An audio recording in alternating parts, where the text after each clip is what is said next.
What's up, self-healers? Lisa Lightfeather here. Welcome to my channel, Closing the Gap. We make a conscious effort to meet you where you're at on your healing and your spiritual journey. Today, I want to speak on the topic of the wounded empath.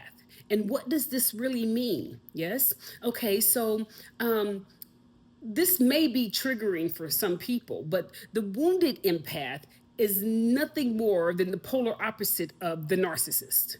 Yeah. And so there's a narcissist empath dynamic going on here. Right. And so the narcissist and the empath can come from the same family. You can have a family of children and each one of them experience that family differently. Right. And so the narcissist is someone who becomes what has happened to them. They start becoming what has happened to them. Yes. And so they get angry. They go within themselves and they don't really know how to process what's happening to them. And so they basically become it, right? From their resulting from their abuse. We're speaking from the abusive perspective of narcissism. Now, there is a perspective of being for narcissism being hereditary, right? But we're speaking from someone who has been extremely abused and they become the narcissist. Well, the empath has experienced this same abuse, but the empath has come from a home also, just like the narcissist, where it may be an unpredictable environment. They may not know what to expect next. Yes. And so they become very highly intuitive, so that they become very highly intuitive of their surroundings, and so that they know what's coming, right? Because they've learned that in not being aware of their surroundings, that something can come out of nowhere. But when they know what's coming, they can tell just by looking at a person that this person is about to abuse me, or this person is about to do something to me. And so they become very I would say very, very like obliging to the abuser, because they want the abuse to stop. That's what they really want, but they don't want it to happen. So they become very obliging to the abuser's moves and their energy. And so they learn at a very young age how to read energy. Right? And they learn that if they're lucky, if they do what the abuser wants, then it can be less pain for them. Right? And so it becomes a codependent relationship as a child. And so they learn that if I do what the abuser wants, then I can fix what's occurring around me. Right? And so they become fixers. They become people who, when they see something going wrong, they become fixers of it. Yes. And so it is a side effect of being unsafe. Yeah. It's a survivor instinct. To be the empath is a survivor's instinct, because if I can feel what's going on around me, if I can see what's about to happen, then maybe I can negate it by fixing it. Yes. And so they do this as a very young child. And so as they get older, they don't realize it, but it's an unconscious thing. Now, we are speaking about the wounded empath, or let's just say the wounded healer, but it's the wounded empath. Because remember, the narcissist is not trying to heal. They are repeating what's happened to them. They have become what's happened to them. The empath is trying to prevent becoming what happened to them. And so how they prevent it is that they become the rescuer. They become the fixer. They become the healer. They become the one that the sick people depend on. Right? And so it becomes such a way of life that at some point along the wounded empath's path is that they cannot survive unless someone else is suffering, unless they have someone to rescue. They have someone to fix. Now, in the empath's mind, at this part of their journey, they are just, they're just holding space. They're just being there for people. They're just the backbone of the family. They're the strong one. But when you pull back the layers of that onion skin, none of that is true. They are codependent on the rest of the family or the other people in their lives being sick, needing to be rescued, needing to be fixed, because the empath can come to the rescue. They can be the savior. They can be the hero. And so this is the polar opposite of the narcissist. Now we are speaking about the wounded empath, right? Where being an empath is also a form of illness, because the empath needs someone to rescue. Now, this is not going to go over well in the spiritual community, because there's this grandiose ideal about what an empath is, that they are chosen to be able to feel and to be able to heal. And as the empath heals, that is true. But the empath also has their karmic journey that they go through. And a lot of that karmic journey is codependency on people needing them. Until the empath can see the narcissistic empath polarity, or until the empath can see the vampire, the energy vampire empath polarity, they will be on this karmic cycle, this karmic wheel. And people will use them, people will cipher them, people will latch onto them and suck them and deplete them of their gifts. Because at the end of the day, the empath is a healer. The empath is a seer. The empath can feel energy. The empath does know, they're very in tune with other people's emotions and other people's feelings. But the wounded empath will allow these entities to attach to them. And it will become a habit. It will become a drug for the wounded empath to try to rescue them, to try to save them, to try to be that person that holds space, to try to be that hero, to try to be the one that says, yes, I fixed it. But did you? Because a lot of times these narcissists and these vampire energies, they don't want to be fixed. They don't want to be fixed. Remember, they have become what's happened to them. But until the wounded empath, they will feed on the empath's energy until there's nothing left of the empath.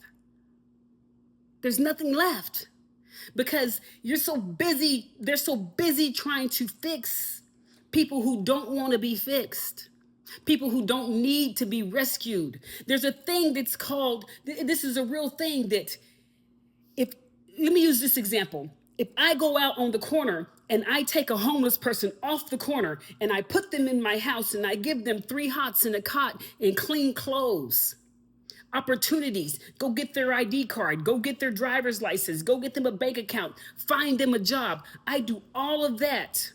Only 1% of that population will receive that. The rest of them will be right back on that corner a month later, because it is their karmic path. And when empaths rush in to try to fix someone, to try to save someone, I am speaking about the wounded empath. When they rush in to try to fix someone and try to save someone, what they're doing is they're feeding their own ego. Because what they're also doing is they're negating the other person's karmic path, which in turn causes more karma for the empath. Because it is not the empath's job to negate someone else's karmic path. It's not. So how does the wounded empath become a super empath? Become a Heyoka empath? Become a healed empath? How do they do this? Now, they're going to have to go through all of this rescuing and saving, and I'm going to heal you and I'm going to fix you. They're going to have to go through all that madness. And in their minds at that point, they think they're doing a great thing. But really, they are just as sick as the person they are trying to heal. They are just as messed up as the person they are trying to fix, because they don't yet get it.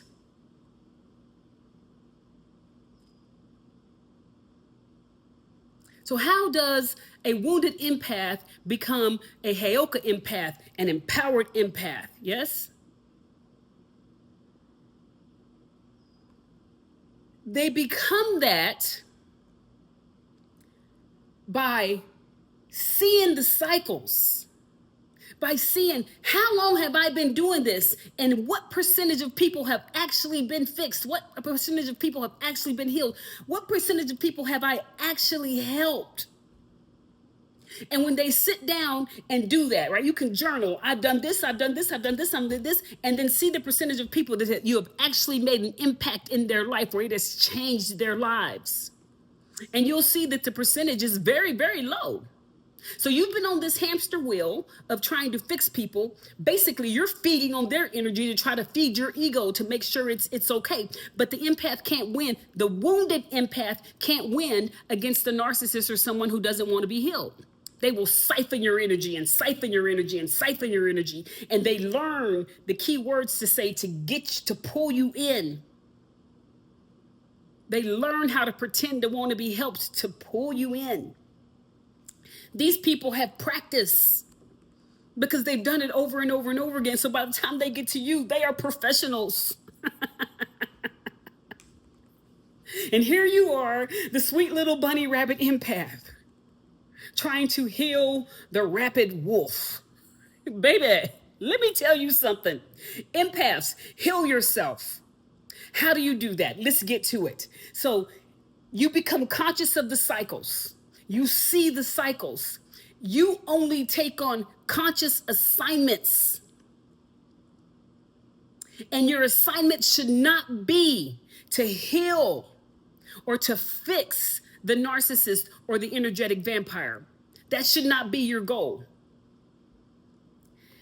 The empath needs to be conscious of their assignments. They need to go within. They need to ask their guides, is this my assignment? They need to have an inner knowing. Is this my assignment? And if it's not, you need to walk away from it without guilt, without shame, right?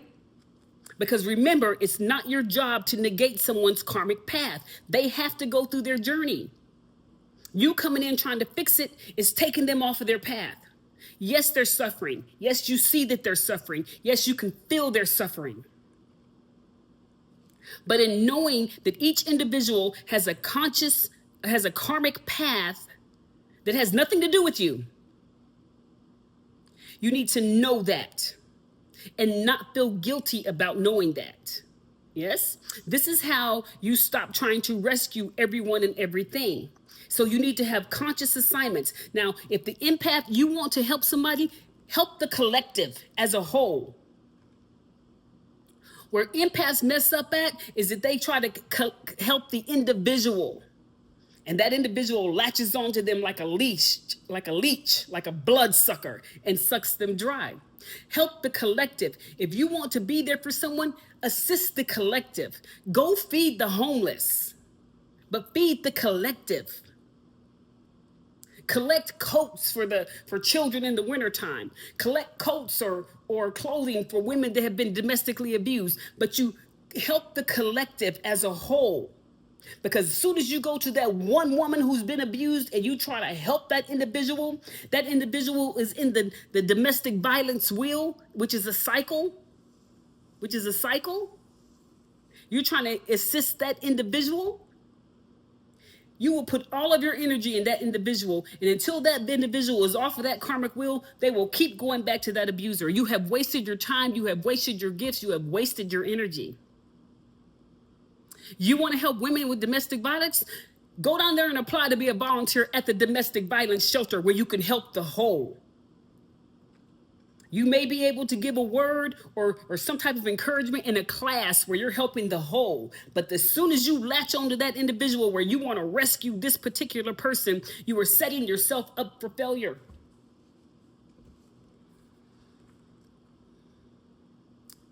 Empaths have a tendency to worry. Oh my God, what's going to happen to them? What's going to happen to them?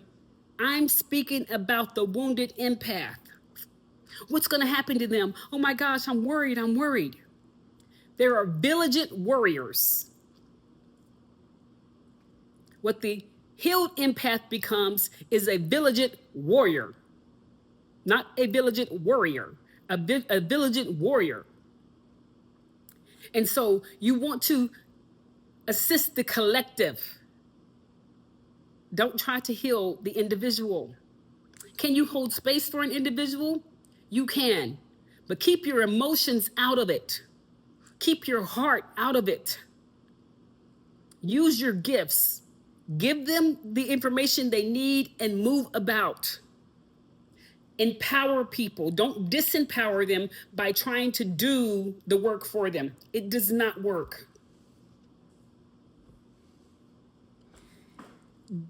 Let your work have a tangible ending. It's tangible. Sitting there speaking to a narcissist or a vampire or somebody who's in a wounded position, someone who's going through, it can even be another empath that's going through their journey. You're trying to rescue them and save them. But it's not tangible what you're doing. You can do it. You got it. You got it. You got it. It's not tangible. You want something tangible? Give them resources. This is the homeless shelter. This is the domestic violence shelter. This is the soup kitchen. This is where you can go get clothing. This is where you can go get mental health. This is where you're basically the urban social worker, the urban shaman. Give them the resources and leave them. Let them know that this is how you can fix it. You've done your part as an empath, but you cannot fix it for them. And the empath will be on a karmic wheel for a really long time until they realize that they cannot save anyone. They cannot fix anyone. They cannot heal anyone. People are self-healers. People are self-saviors. People are self-fixers. And if they don't have the ambition and the motivation and the heart to do it, the empath cannot make them do it. So this is an empowered empath. Once you realize these things, you become empowered. You become a Heyoka empath. You become oh gosh, the word slipped me. Anyways, it's a heightened empath where you're higher. You go higher and higher and higher with your empathy, but your empathy is coming from a healed space. And not the need to be codependent on someone who's hurting, someone who's not thriving. Because a wounded empath is nothing more than a codependent. And this is how I'm going to end this video. The wounded empath is a codependent. And they will continuously attract narcissists. They will continuously attract abusers. They will continuously attract vampiric energy. Because those types of energies are drawn to the wounded empath. They know that they can manipulate, that they can tweak, that they can do what they want to do with it. A wounded empath is like putty in the hands of the narcissist. And the wounded empath, to be quite frank, is just as sick as the narcissist is. Now, I have not known many people. I know self-aware narcissists, but I have not known many people to heal themselves from narcissism. They're just aware that they are that. But the wounded empath, the codependent, can be healed. But first they have to see. They have to see their folly. They have to be able to see themselves. They have to be able to see that they are not really the savior. They are not really the rescuer. They're not really the healer that they think they are. They're on a karmic wheel of codependency. Until the empath gets off of that karmic wheel of codependency, they are not empowered empaths. They are wounded empaths. And so in order to be an empowered empath, one must heal themselves. Get off of the karmic wheel of saving people. Yes? Empower yourself and be of some real substance within your community. Not the savior, not the warrior, but the empowered warrior. Yeah. You do more good when you are a healed empath. Well, that's all I have for you today here on Closing the Gap. We make a conscious effort to meet you where you're at on your healing and your spiritual journey. We want to see you win. Don't forget to like and subscribe and leave a comment. And if you really like my vibe, go ahead and hit that bell notification so that you know when I upload. Thanks for tuning in, and we'll see you next time.